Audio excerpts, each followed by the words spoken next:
ನಮಸ್ಕಾರ ಸ್ನೇಹಿತರೆ, ನಮ್ಮ ನಂಬಿಕೆಗೆ ಸ್ವಾಗತ ಸುಸ್ವಾಗತ. ಸ್ನೇಹಿತರೆ, ನಾಗಮಣಿಯ ಬಗ್ಗೆ ಸಾಮಾನ್ಯವಾಗಿ ಪ್ರತಿಯೊಬ್ಬರು ಕೇಳಿರ್ತೀರಿ. ಕುತೂಹಲ ಹುಟ್ಟಿಸುವ ನಾನಾ ಕಥೆಗಳು ಇಂದಿಗೂ ಪ್ರಚಲಿತದಲ್ಲಿದೆ.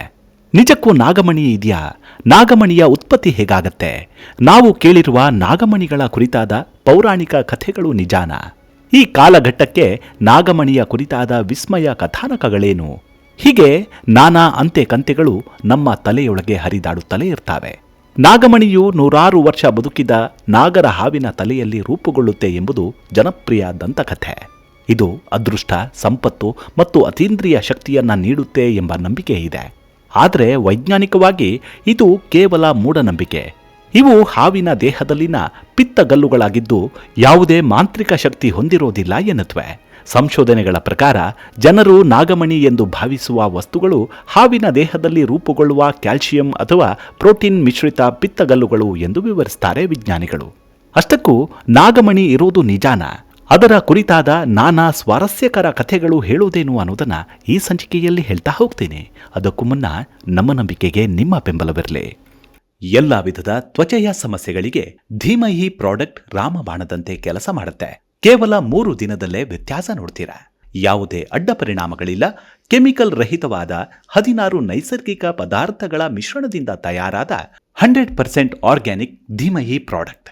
ಹೆಚ್ಚಿನ ಮಾಹಿತಿಗಾಗಿ ಕೆಳಕಂಡ ದೂರವಾಣಿಗೆ ಸಂಪರ್ಕಿಸಿ. ಸ್ನೇಹಿತರೆ, ಹಿಂದೂ ಪುರಾಣಗಳಲ್ಲಿ ನಾಗಗಳನ್ನ ದೈವಿಕ ಸರ್ಪರೂಪದ ಜೀವಿಗಳೆಂದು ಆರಾಧಿಸುತ್ತೇವೆ. ಅಷ್ಟೇ ಸ್ಥಾನಮಾನವನ್ನು ನೀಡಿದ್ದೇವೆ.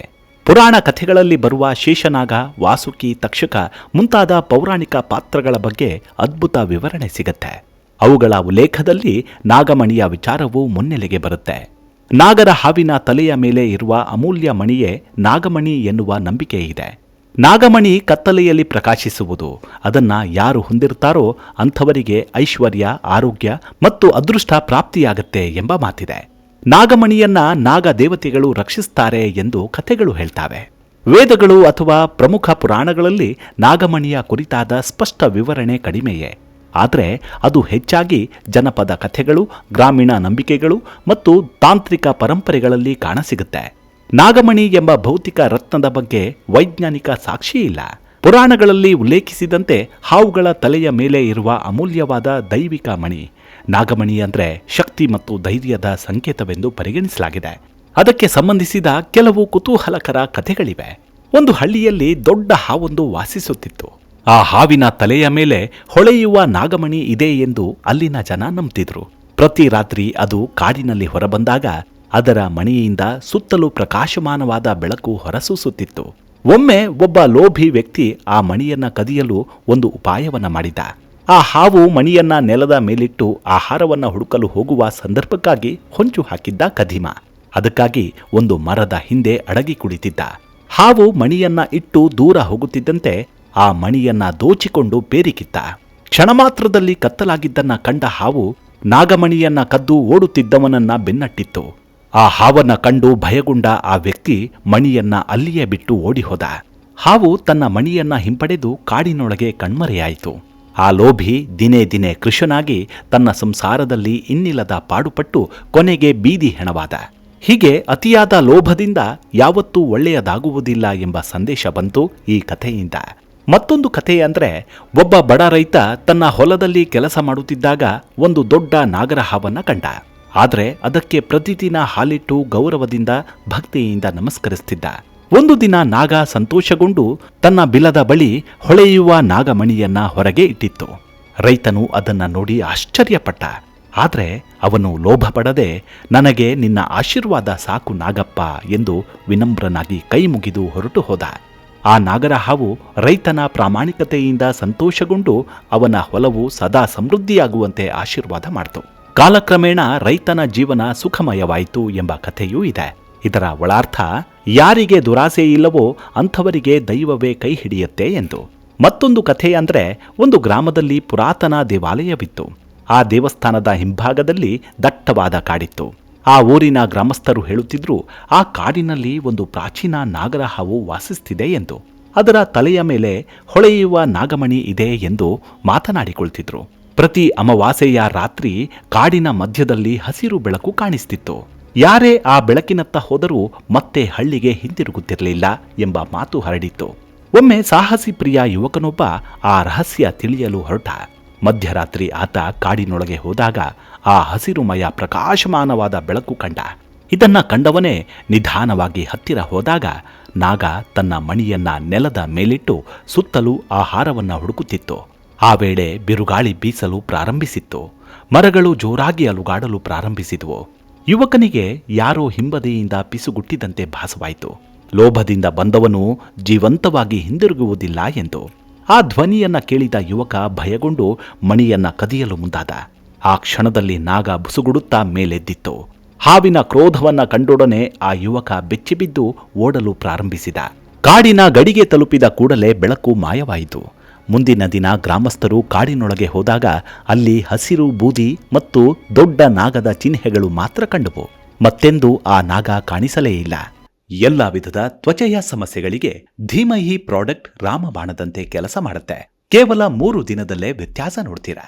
ಯಾವುದೇ ಅಡ್ಡ ಪರಿಣಾಮಗಳಿಲ್ಲ. ಕೆಮಿಕಲ್ ರಹಿತವಾದ 16 ನೈಸರ್ಗಿಕ ಪದಾರ್ಥಗಳ ಮಿಶ್ರಣದಿಂದ ತಯಾರಾದ 100% ಆರ್ಗ್ಯಾನಿಕ್ ಧೀಮಹಿ ಪ್ರಾಡಕ್ಟ್. ಹೆಚ್ಚಿನ ಮಾಹಿತಿಗಾಗಿ ಕೆಳಕಂಡ ದೂರವಾಣಿಗೆ ಸಂಪರ್ಕಿಸಿ. ಹೀಗೊಂದು ನಾಗಮಣಿಯಿಂದ ಶಾಪ ದೊರೆತ ಉದಾಹರಣೆಯೂ ಇದೆ. ಒಂದು ಹಳ್ಳಿಯಿಂದ ಬಹುದೂರದಲ್ಲಿ ಪಾಳು ಅರಮನೆ ಇತ್ತು. ಆ ಅರಮನೆಯ ಕೆಳಗೆ ನಾಗಮಣಿ ಅಡಗಿದೆ ಎಂಬ ಮಾತು ಹರಿದಾಡ್ತಿತ್ತು. ಆದರೆ ಅದನ್ನ ತೆಗೆದುಕೊಳ್ಳಲು ಪ್ರಯತ್ನಿಸಿದವರು ಯಾರೂ ಬದುಕಿ ಹಿಂದಿರುಗಿರಲಿಲ್ಲ. ಒಮ್ಮೆ 4 ಸ್ನೇಹಿತರು ಆ ಅರಮನೆಗೆ ರಾತ್ರಿ ಹೊತ್ತು ಹೋಗಲು ತೀರ್ಮಾನಿಸ್ತಾರೆ. ಮಧ್ಯರಾತ್ರಿ 12 ಗಂಟೆಗೆ ಆ ಪಾಳು ಅರಮನೆಯ ಆವರಣಕ್ಕೆ ಒಳನುಗ್ತಾರೆ. ಒಳಗೆ ಎಲ್ಲೆಡೆ ಮೌನ ಆವರಿಸಿತ್ತು. ಸುತ್ತಲೂ ಧೂಳು ತುಂಬಿಕೊಂಡಿತ್ತು. ಮುರಿದ ಮೂರ್ತಿಗಳು ಬಿದ್ದಿದ್ವು. ಆ ಕ್ಷಣವೇ ಇದ್ದಕ್ಕಿದ್ದಂತೆ ನೆಲದಡಿಯಿಂದ ಹಸಿರು ಬೆಳಕಿನ ಕಾಂತಿ ಹರಡಿರುವುದು ಕಾಣಿಸ್ತಿತ್ತು. ಅದನ್ನ ಕಂಡ ಯುವಕರ ಗುಂಪು ಆ ಕಲ್ಲು ಸರಿಸಿದಾಗ ಒಂದು ಹೊಳೆಯುವ ಚಿಕ್ಕದಾದ ನಾಗಮಣಿ ಕಾಣಿಸ್ತು. ಒಬ್ಬ ಸ್ನೇಹಿತ ಅದನ್ನ ಕೈಗೆತ್ತಿಕೊಂಡ. ಇದನ್ನ ಕಂಡ ನಾಗವೊಂದು ಬುಸುಗುಡುತ್ತಾ ಎದ್ದು ನಿಂತಿತ್ತು. ನೋಡುತ್ತಿದ್ದಂತೆ ಅರಮನೆಯ ಗೋಡೆಗಳಲ್ಲಿ 100 ನಾಗಗಳ ನೆರಳುಗಳು ಕಾಣಿಸಿಕೊಂಡುವು. ಗಾಳಿ ತೀವ್ರವಾಗಿ ಬೀಸಿತ್ತು. ಬಾಗಿಲುಗಳು ಸ್ವತಃ ಮುಚ್ಚಿಕೊಂಡವು. ಆ ಮಣಿಯನ್ನ ಹಿಡಿದಿದ್ದವನ ಕಣ್ಣುಗಳು ಹಸಿರು ಬಣ್ಣಕ್ಕೆ ತಿರುಗಿ ಹೊಳೆಯಲು ಶುರುವಾಯಿತು. ಆತ ಕರ್ಕಶವಾಗಿ ನಗುತ್ತಾ ಹೇಳಿದ, ಇದು ನನ್ನದಲ್ಲ, ನಾನು ಇದಕ್ಕೆ ಸೇರಿದವನು ಎಂದು. ಕೂಡಲೇ ಆಸುಪಾಸಿನಲ್ಲಿ ನಿಂತಿದ್ದ ಉಳಿದ ಸ್ನೇಹಿತರು ಬೇರಿಕಿದ್ರು. ಮುಂದಿನ ದಿನ ಹಳ್ಳಿಯವರು ಅರಮನೆಗೆ ಹೋದಾಗ ಒಳಗೆ ಯಾರೂ ಇರಲಿಲ್ಲ. ಮಧ್ಯದಲ್ಲಿ ಒಂದೇ ಒಂದು ಹೊಳೆಯುವ ನಾಗಮಣಿ ಮಾತ್ರ ಇತ್ತು. ನಿನ್ನೆಗಿಂತಲೂ ಹೆಚ್ಚು ಪ್ರಕಾಶಮಾನವಾಗಿ ಹೊಳೆಯುತ್ತಿತ್ತು. ಆ ನಾಗಮಣಿಯೊಳಗೆ ಆ ಯುವಕ ಆತ್ಮರೂಪಿಯಾಗಿ ಬಂಧಿಯಾಗಿದ್ದ. ಹೀಗೆ ನಾಗಮಣಿಯ ಕುರಿತಾದ ನಾನಾ ಕುತೂಹಲ ಹುಟ್ಟಿಸುವ ಕಥಾನಕಗಳು ಪ್ರಚಲಿತದಲ್ಲಿವೆ. ಸರ್ಪಗಳ ತಲೆಯೊಳಗೆ ಎಲುಬು, ಮೆದುಳು, ನರಗಳು ಮತ್ತು ವಿಷಗ್ರಂಥಿಗಳು ಮಾತ್ರ ಇರ್ತವೆ. ಆದ್ದರಿಂದ ನಾಗಮಣಿ ಎಂಬ ವಸ್ತು ಜೀವಶಾಸ್ತ್ರದ ಪ್ರಕಾರ ಉತ್ಪತ್ತಿಯಾಗುವುದಿಲ್ಲ ಎಂದು ವಿಜ್ಞಾನ ಕೂಡ ಹೇಳುತ್ತೆ. ಜನಪದ ಕಥೆಗಳಲ್ಲಿ ನಾಗಮಣಿ ದೈವಿಕ ನಾಗರ ತಲೆಯ ಮೇಲೆ ಅವುಗಳ ವರ್ಷಗಳ ತಪಸ್ಸಿನಿಂದ ರೂಪುಗೊಳ್ಳುತ್ತೆ ಎಂದು ಹೇಳಲಾಗುತ್ತೆ. ಆದರೆ ಇದಕ್ಕೆ ವೈಜ್ಞಾನಿಕ ಸಾಕ್ಷ್ಯವಿಲ್ಲ. ನಾಗಮಣಿಯು ಪ್ರಕೃತಿಯಲ್ಲಿ ಹಾವುಗಳಿಂದ ಉತ್ಪತ್ತಿಯಾಗುವುದಿಲ್ಲ. ಇದು ಜನಪದ ಪುರಾಣ ಕಥೆಯಷ್ಟೇ ಎಂದು ಕೆಲವರು ವಾದ ಮಾಡ್ತಾರೆ. ಆದರೆ ನಾಗಮಣಿ ನಿಜಕ್ಕೂ ಇದ್ದೇ ಇದೆ. ಅದಕ್ಕೆ ವೈಜ್ಞಾನಿಕ ವಿವರಣೆ ಬೇಕಿಲ್ಲ. ಆದರೆ ಆಧ್ಯಾತ್ಮಿಕವಾಗಿ ನಾಗಮಣಿ ಒಂದು ಆತ್ಮದ ಸ್ವರೂಪ. ಅದರಲ್ಲಿ ನಾಗರ ಹಾವಿನ ವಿಷ ಸಂಗ್ರಹವಾಗಿ ಕೊನೆಗೆ ನಾಗಮಣಿಯಾಗಿ ರೂಪಾಂತರಗೊಳ್ಳುತ್ತೆ. ಅದಕ್ಕೆ ಸಾವಿಲ್ಲ. ಮನುಷ್ಯನ ಸ್ವಾರ್ಥದಿಂದಲೇ ಅದಕ್ಕೆ ಸಾವು ಎಂದು ನಂಬ್ತಾರೆ. ಅದು ನಿಜ ಅನ್ನೋದಕ್ಕೆ ಸಾಕಷ್ಟು ಕಥಾನಕಗಳಿವೆ. ಕಣ್ಣಾರೆ ಕಂಡವರು ಮಾತ್ರ ಬಲ್ಲರು ನಾಗಮಣಿಯ ರಹಸ್ಯವ. ಇವಿಷ್ಟು ನಾಗಮಣಿಯ ಕುರಿತಾದ ಕೆಲವೊಂದಷ್ಟು ಮಾಹಿತಿ. ಮುಂದಿನ ಸಂಚಿಕೆಯಲ್ಲಿ ಮತ್ತೆ ಸಿಗೋಣ. ಅಲ್ಲಿವರೆಗೂ ನಿಮ್ಮ ಆರೋಗ್ಯದ ಕಡೆ ಗಮನವಿರಲಿ. Take care. ನಮಸ್ಕಾರ.